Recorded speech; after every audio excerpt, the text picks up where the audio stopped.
Hello fellow Bears fans and welcome to my 2014 Bears video blog.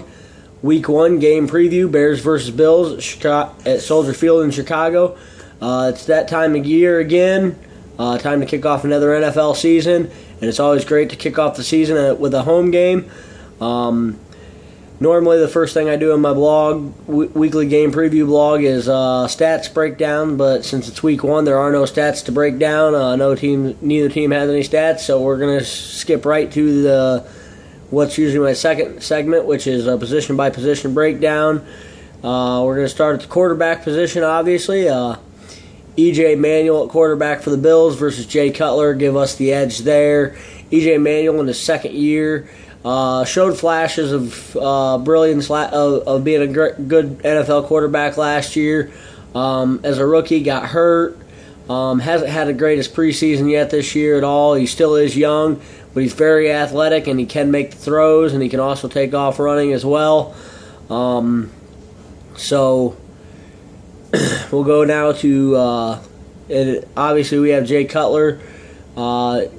Position by position breakdown are going to give us the edge at quarterback. Obviously, Cutler's a proven veteran and he can make all the throws. He's had some injury problems in his career, especially since joining Chicago. Need him to stay healthy this year. Move over to the running back position now. Running back, they got kind of a two-headed monster, and they added with C.J. Spiller and Fred Jackson, both very dominant running backs. Can both run the ball very well. Fred Jackson is a little bit more shifty. Spiller's more of a downhill runner. They also in the offseason added Bryce Brown. Expect him to use all three running backs. The majority, C.J. Spiller and Fred Jackson, but I also expect him to put Bryce Brown in there occasionally. He's way too good of a running back to be a third running back and not get any carries or any action in the game whatsoever. Go over to our side of the ball. Matt Forte is obviously our number one go-to guy. He can be a three-down running back, and for the most part this season he will be. Also is going to get some carries though, as rookie Kadeem Carey came in, had a great training camp, played well, earned the backup role behind Forte.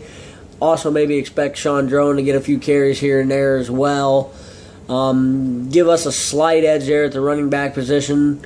Just Forte's just phenomenal. He's not taking anything away from Spiller and Jackson. They're both very good running backs. I just think Forte gives us a little bit bigger of an edge in the running game, but that one's mostly an even matchup. Move over to the wide receiver position. They got Sammy Watkins, the rookie they added in the draft. Big receiver, athletic. He's got the speed. He's got all the tools. Their second wide receiver is Mike Williams, a veteran. Very good hands. He can play very well. He's a very good player at the receiver position as well. And then you have Robert Woods and Marquise Goodwin as the backups of the third and fourth wide. Move over to our receiving core. Obviously, what I say is arguably the best tandem in football. Brandon Marshall and Alshon Jeffrey. There's really not a better wide receiver tandem in the league. Both very big, both very athletic, and can go up for jump balls better than any, or along with some of the best receivers in the league. Along with Calvin Johnson can do it as well. But, they don't have a second. I mean, just overall the best receiver tandem in the league. Added Santonio Holmes midway through the preseason. He's a proven veteran, Super Bowl MVP. He's obviously not as good as he used to be. He's a little bit older, slowed down a little bit.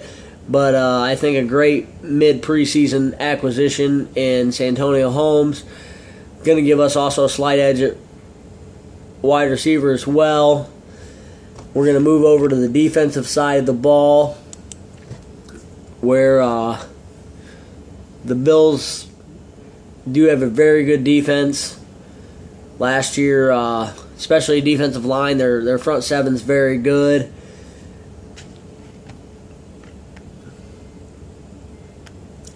Let's start with the defensive line here. Important thing to know about their defensive line is last year the Bills had the second most sacks in the league of any team. 47 of their 56 sacks came from the defensive line.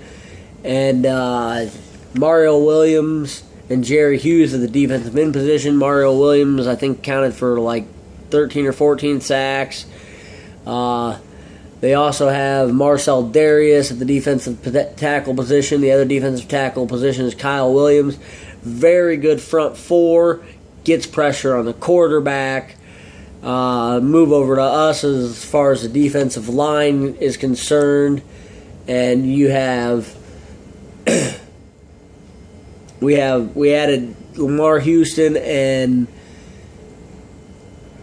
We added Lamar Houston and Jared Allen in the offseason. Jared Allen, huge acquisition after us letting Julius Peppers go in free agency. Add Stephen Paya and Nate Collins in the mix at the defensive tackle position. I'm going to pretty much call that a toss-up, an even matchup at the defensive line position. Linebackers, we move over to linebackers now. They have Brandon Spikes at middle linebacker, Nigel Brandon at weak side linebacker, and Keith Rivers at strong side linebacker. We're going to start the season off with DJ Williams at middle linebacker. Also, Bostic, it does sound like Jonathan Bostic's going to get some playing time there at middle linebacker as well. Looks like DJ Williams will be in a lot of running situations, and they'll probably put Bostic more in passing situations. Then at the weak side linebacker, we're going to have Shea McClellan, and strong side linebacker, obviously, Lance Briggs. Shea McClellan moves from defensive end to linebacker. I think that's going to be a good move for him. He's got the speed, the athleticism, and I think he's just probably a little bit better coming off the ball standing up than he is coming out of the three-point stance. That remains to be seen whether or not that's going to be an improvement in his game. With just very limited reps in the preseason games that the starters get. I'm going to give us a slight edge at linebacker position. Then we move to the corner position, which they have Stephon Gilmore and Leotis McKelvin, both very good corners, especially Leotis McKelvin. We will have, they also have Corey Graham and Nickel Roby. Obviously, we all know Corey Graham, used to be a Bear. He's a very athletic corner. I hated to see him go when he went. He made a great nickelback and was also a very good special teamer. But, you know, so they got a pretty decent set of corners. And move over to us at corner. Obviously, Tim Jennings, Charles Tillman returned from last year. But our first-round selection, the addition of Kyle Fuller, he's going to get a lot of playing time. Sounds like we're going to move Tim Jennings into the nickel package, and Kyle Fuller's going to start off opposite Charles Tillman. I'm going to give us a slight edge at corner, simply due to the fact that Charles Tillman and Tim Jennings have been very good over the past couple of years, and Kyle Fuller remains to be seen what he can do his rookie year, but very excited to see that. Move over to the safety position. They have Aaron Williams and DeNoris Searcy. I don't know a lot about those two safeties. On our side of the ball, it's going to be Ryan Munday, Chris Conti, and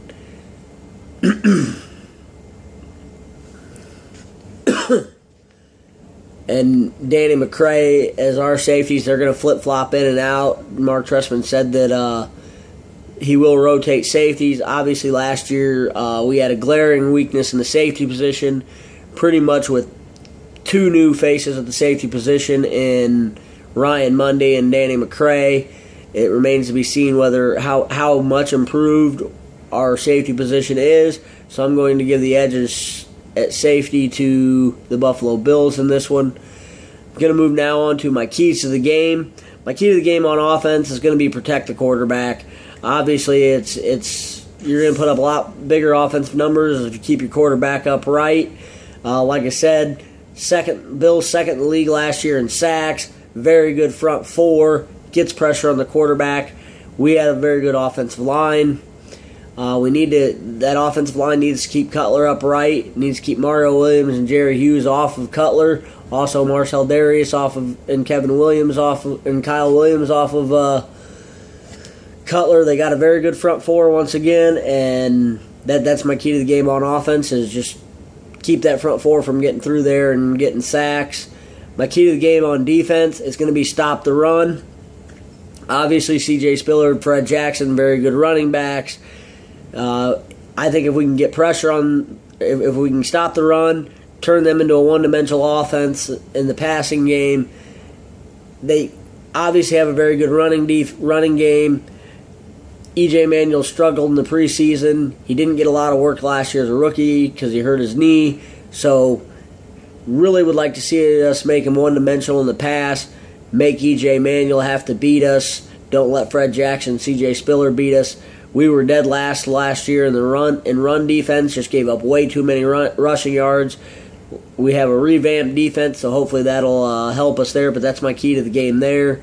Gonna move on to my players to watch. My player to watch. I usually do one player to watch on offense and defense. This week, my players to watch is going to be the offensive line. Can we keep Cutler upright? Can we keep them from getting the pressure on the quarterback? So my players to watch this week is going to be the entire offensive line. Player to watch on defense is going to be Jared Allen. The addition of Jared Allen, I think, is a great addition for us. I think he's going to do very good things, and excited to see him get us started on the season this year. So Jared Allen, my player to watch on defense, I think he's going to have a big game. Move now to my prediction of the game. I'm going to say Bears 31, Buffalo 13, final score. Start us off 1-0 for the season. So until then, until Sunday. On Sunday, also look Sunday evening for my game recap of this, where I'll break down stats, talk a little bit about how the game went. So until then, go Bears, bear down. Let's start the season off 1-0. Go Bears, bear down.